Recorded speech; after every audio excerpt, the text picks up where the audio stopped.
Dans un instant, nous irons bien sûr en Italie, mais tout de suite direction la Chine, premier pays touché par le coronavirus.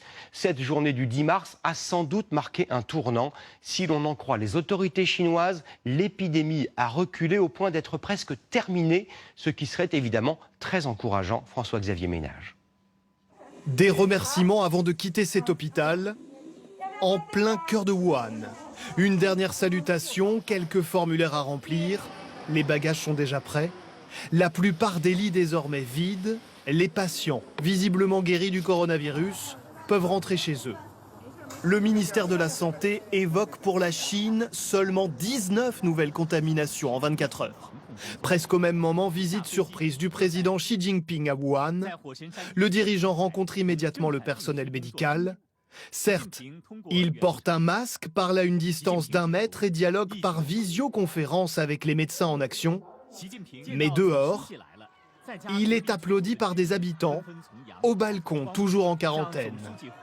La télévision chinoise filme ces instants, offrant une toute autre image de Wuhan. À 1000 km de là, même si on est loin des embouteillages monstres de d'habitude, Pékin reprend un semblant de vie normale. On est pas mal à reprendre le boulot, ça se voit quand on arrive au bureau. On fait juste attention à bien se protéger. Pardon, je dois y aller, je dois bosser. Une vie normale, enfin pas tout à fait.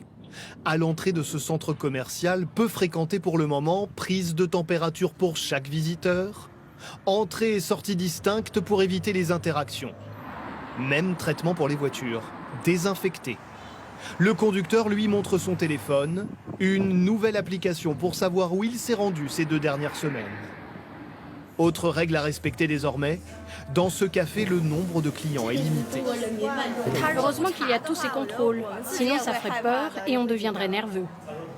Dans ce supermarché, agent de sécurité à l'entrée, caméra thermique obligatoire pour relever la température.